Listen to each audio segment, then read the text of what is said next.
com o tema "O que Deus quer te dar está sendo gerado", em 1 Reis, capítulo 3, verso 16 ao 28. Diz assim: Ora, vieram 2 prostitutas ao rei e se puseram perante ele. Disse-lhe uma das mulheres: Ah, senhor meu, eu e esta mulher moramos na mesma casa. Eu tive um filho estando com ela naquela casa. No 3º dia depois do meu parto, também esta mulher teve um filho. Estávamos juntas.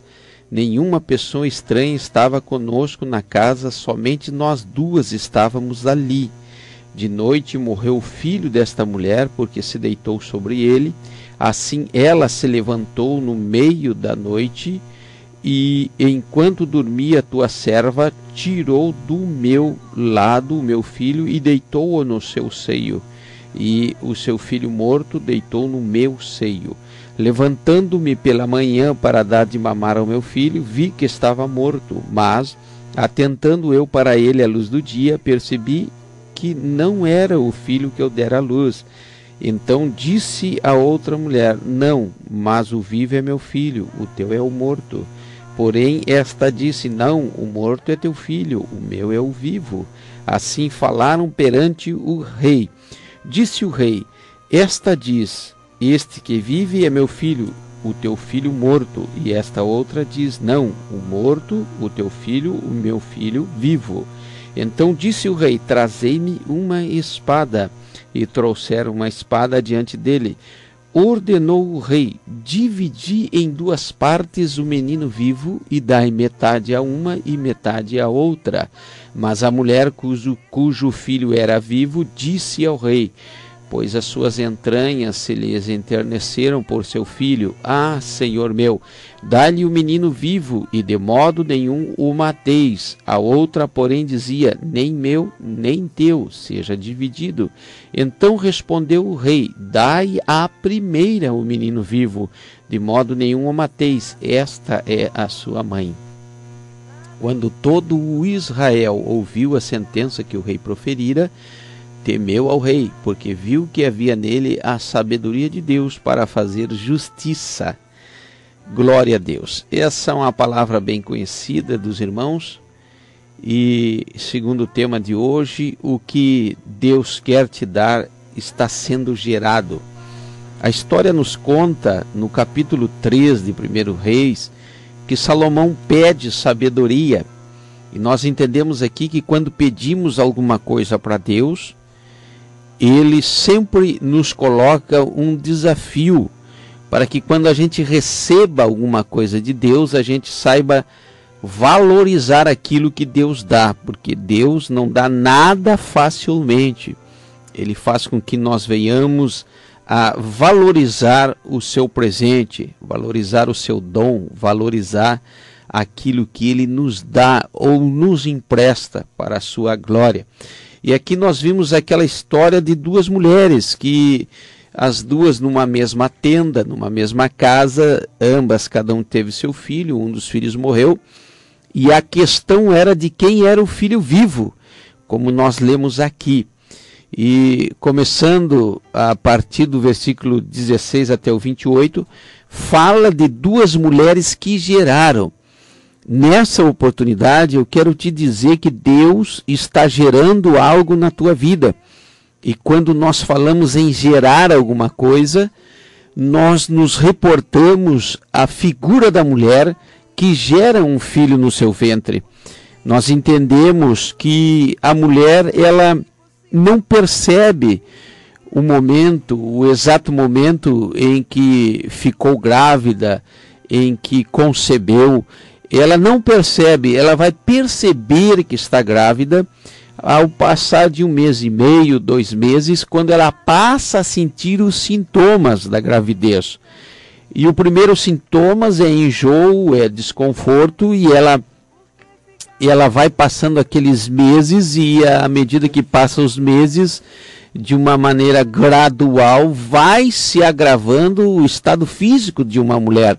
Ela vai ficando desconfortável, muitas ficam inchadas, sentem dores, dificuldades para dormir, para se deitar, até mesmo para respirar, porque dentro do ventre dela tem uma criança. Agora a mulher não está mais se alimentando para si, mas ela se alimenta para ela e para aquela criança que está sendo gerada e que ela não vê.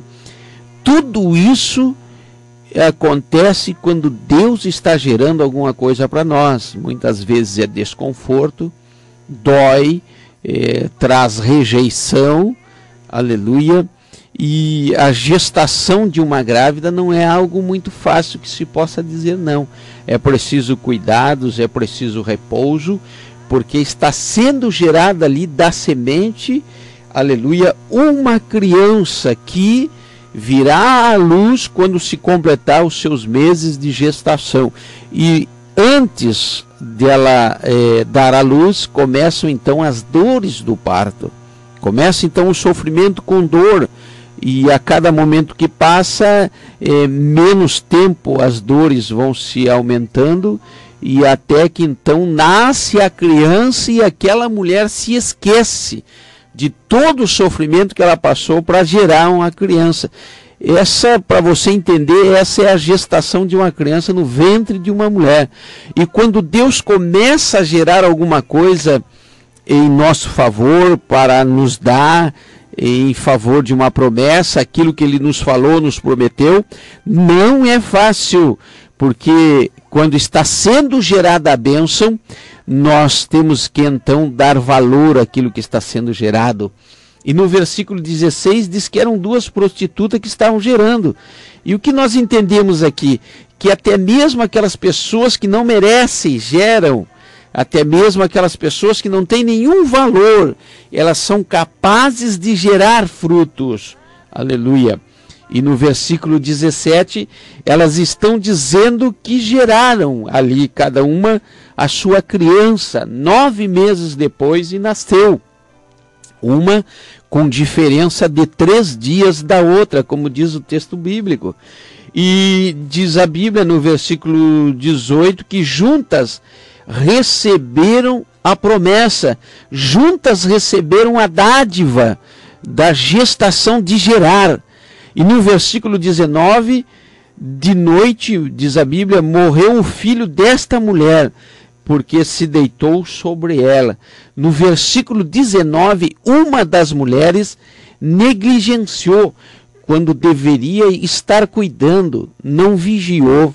Tudo aquilo que Deus nos dá, tudo aquilo que Deus nos alcança, toda a promessa de Deus, ela não pode ser negligenciada. Ela deve ser cuidada com vigilância, aleluia, com perseverança, com cuidado. Tudo aquilo que Deus nos dá tem que ser vigiado, tem que ser cuidado. E diz a Bíblia aqui que agora uma delas deitou por cima da criança porque não cuidou a criança. Imagine você levar 9 meses gerando, sofrendo, e agora que nasceu, se descuida, dorme por cima e mata aquela criança. Elas estavam ali diante do rei, levando aquela questão ao rei. E diz a Bíblia que no versículo 20, assim ela se levantou no meio da noite, enquanto dormia tua serva, tirou do meu lado meu filho e deitou-o no seu seio, e a seu filho morto deitou no meu. Aleluia. Aqui gerou, matou o fruto, e agora estava querendo o fruto dos outros. Aleluia. Glória a Deus, louvado seja o nome do Senhor. E no versículo 21 diz a Bíblia que a mulher levantou pela manhã e num primeiro passo ela chorou, ela se comoveu porque o seu filho havia morrido, mas a luz do dia, aleluia, a luz do dia revela a verdade. Aleluia. A que perdeu queria o que era da outra, mas a luz do dia, a luz da palavra, a luz da verdade, ela percebeu que aquela criança, aquele fruto, não era dela. A mãe conheceu o seu filho, e eu quero dizer nessa noite que cada um de nós sabe o que é seu, sabe aquilo que Deus lhe deu. Cada um de nós sabe qual é a promessa que Deus fez e qual é a promessa que Deus gerou e qual é a promessa que está na nossa vida ou a promessa que irá acontecer. Nós identificamos porque foi um tempo de dor e de angústia, aleluia, de 9 meses para que nascesse o fruto, e ninguém poderia roubar então o filho daquela mulher, e ninguém pode roubar a tua promessa, porque aquilo que Deus diz que vai acontecer na tua vida está sendo gerado em você, e ninguém, nenhum outro vai poder te tirar aquilo que Deus tem prometido para você. Aleluia, louvado seja o nome do Senhor. Graças eu te dou, Senhor. À luz da palavra, ninguém toma a tua promessa. No versículo 22 diz a Bíblia: então disse a outra mulher: não, mas o vivo é meu filho, o teu é um morto. Eu quero o que é teu. Era isso que aquela mulher estava dizendo perante o rei. Ela não estava nem sequer temendo a autoridade do rei. Ela estava dizendo de uma maneira descarada que ela queria o que era da outra. O que era dela, ela não fez caso. O que era dela, ela não valorizou. E agora ela queria aquilo que era da outra. O que a outra gerou para ela, para a outra. E agora ela queria a promessa da outra para ela. Mas ela negligenciou. No versículo 23 disse o rei: esta diz, este que vive é meu filho, o teu é o morto. E a outra diz, não, o morto é o teu filho, o meu é o vivo. No versículo 23, o que você gerou está vivo ou está morto? Porque aqui eram 2 mulheres que geraram, e um dos frutos estava morto. E o rei agora estava começando a pronunciar a sentença. Ele queria saber de ambas as mulheres de quem era o filho vivo. Aleluia. E ambas as duas disseram: o vivo é meu, o morto não é meu. Ai, irmão, como é fácil dizer quando acertamos, aleluia, que é consequência do nosso trabalho, mas quando nós erramos, colocamos a culpa em alguém. É que nem aquele pai de família ou aquela mãe de família, quando o filho faz alguma coisa que agrada e o pai logo pronuncia, ou a mãe: esse é meu filho. Mas ele se esquece que ele gerou com a mulher gerou com o homem. Ambos geraram e ambos são o pai daquela criança, tanto quando acerta, tanto quanto erra. São pais e tens responsabilidade. Mas aqui o rei estava querendo saber, aleluia, o filho que está na tua vida, o filho que está aí, é o vivo ou é o morto? E no versículo de número 24, diz a Bíblia: então disse o rei: trazei-me a espada.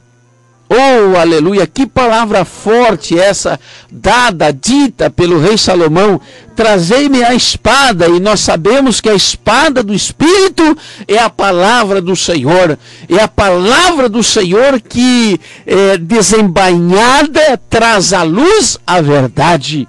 Traz a espada. Quando a espada surge, as coisas voltam para o seu lugar.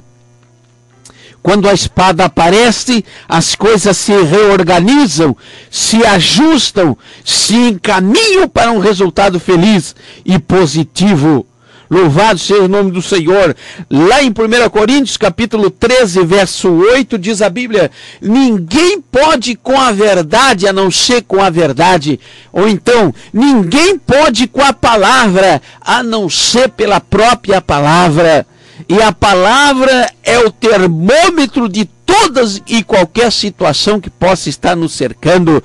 Se você conhece alguém e quer fazer ali uma amizade, um novo amigo, você começa a pronunciar a palavra de Deus e essa pessoa irá reagir positivamente quando se aproximar mais de você ao ouvir a palavra, ou então irá reagir negativamente e irá se afastar de você por ouvir a palavra. A palavra de Deus é a divisão, faz a divisão entre o que é verdadeiro e o que é falso. A palavra de Deus traz à luz toda a justiça, toda a verdade que está ali intrínseca naquele ambiente. O rei pediu a espada, e quando ele pede a espada, lá no versículo de número 24, que trouxeram a espada diante dele, eu penso que aquelas duas mulheres ficaram com uma interrogação na sua mente, querendo saber, e agora, o que ele vai fazer com a espada? Oh, aleluia! E no versículo 25, o rei ordenou: divide a criança em duas partes. Divide, mata o menino no meio, divide no meio e dá metade para um e a metade para outra. Aleluia! Louvado seja o nome do Senhor. Eu quero te dizer uma coisa, uma verdade aqui. A palavra traz à luz todas as coisas, e a promessa não pode ser dividida. Aleluia! Pode ser compartilhada. Nunca sai da sua fonte. A salvação não pode ser dividida. É pessoal e intransferível. Ninguém pode te tirar aquilo que Deus te deu. Aleluia!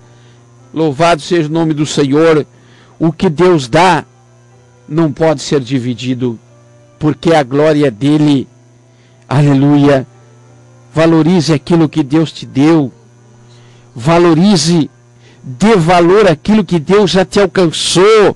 Dê valor ao seu esposo, dê valor à sua esposa, dê valor aos seus filhos, à sua família, dê valor ao lugar onde você trabalha, dê valor a você mesmo com saúde ou sem saúde. Creia que tudo é para a glória do Senhor e você verá a vitória na tua vida, verá o que Deus é capaz de fazer. Divide o menino, diz a Bíblia, mas no versículo de número 26, a mulher cujo filho era vivo disse: não, Senhor, pode dar o menino para ela vivo, não o mate. Por que ela fez isso? Porque nas suas entranhas começou a vir o temor, e o temor, ela começou a sofrer, aleluia. Ela já vinha sofrendo na iminência de perder o filho para outra, e agora ela está vendo que o filho seria morto, e ela disse: antes na mão da outra do que vivo na mão da outra, do que morto na mão de nenhuma de nós. Aquele gesto foi nobre. Aleluia! Aquela mulher amava aquilo que Deus deu a ela. Aquela mulher dava valor àquilo que Deus deu a ela. E se você dá valor àquilo que Deus te deu, que Deus já te alcançou, que Deus já fez por você, então ninguém vai te arrancar a bênção que Ele te prometeu. Oh, aleluia! No versículo 27 respondeu o rei: dai a primeira o menino vivo, de modo nenhum mateis. Esta é a mãe. O que eu entendo aqui? Que Deus precisa de atitude. Aleluia. E Deus precisa de renúncia. Porque aquela mulher, aleluia, poderia ter ficado calada quando o rei mandou dividir a criança. A outra mandou matar, mas ela poderia ter ficado calada, e ela não ficou. Ela se manifestou. Ela tomou uma atitude perante o rei. E disse: não, rei, que ela fique com o menino vivo, mas não mate o menino. Ela teve atitude. A verdadeira mãe tem atitude. Quem tem promessa tem atitude, é nobre. Aleluia! E quem tem promessa tem renúncia, porque ela estava disposta a renunciar o seu fruto. Ela estava disposta a renunciar pela vida.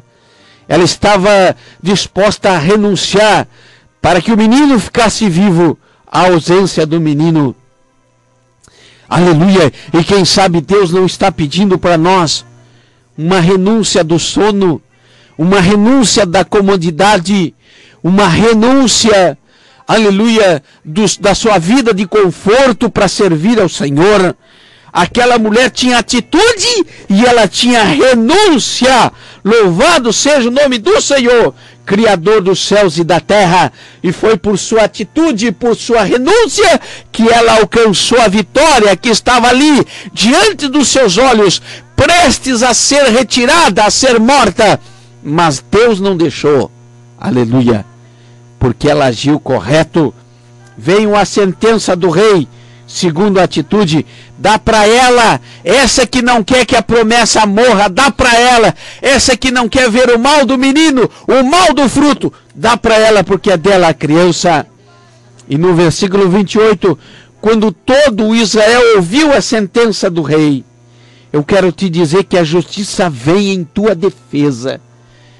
Quando você toma uma atitude, aleluia, quando você renuncia, faz jejum, lê a Bíblia, ora. Quando você renuncia os prazeres, quando você renuncia os programas de televisão, quando você renuncia o seu tempo para dar atenção a alguém que está angustiado, quando você renuncia, vai ao hospital, quando você renuncia e ora pela madrugada, Deus está vendo a tua atitude e pode ter certeza que a justiça vem em tua defesa. Aleluia. Ninguém via Davi lá no campo, não. Somente Deus olhava para Davi por detrás das ovelhas. Era o pior serviço que tinha lá na casa de Jessé. Era aquele que Davi desenvolvia. Ter que limpar esterco de gado, esterco de ovelha. Ter que cuidar, passar as madrugadas em claro, cuidando do rebanho, tendo que matar urso e leão, e ninguém sabia disso, senão o Deus que via todas as coisas. Foi por isso que Deus escolheu Davi como rei de Israel, porque quando Davi estava só, ele pensava em estar só, mas Deus estava olhando a sua atitude, estava olhando a sua renúncia, porque ele não vivia dentro da casa de Jessé, ele vivia lá desenvolvendo uma tarefa. Essa mulher renunciou e a justiça veio em direção à sua vida, porque o rei disse para ela: você é a mãe, você fica com o menino vivo, porque aquilo que você gerou jamais será tirado da tua vida. Aleluia. Não precisa gritar, não. Não precisa espernear, reclamar, como diz o gaúcho. Não precisa se queixar, não precisa murmurar. Nada disso. O que você gerou, o que foi gerado na tua vida, virá nas tuas mãos. Porque aquilo que Deus gerou para você, segundo a justiça de Deus, virá em tuas mãos, em nome de Jesus. Receba essa palavra para a glória e honra do nome de Jesus.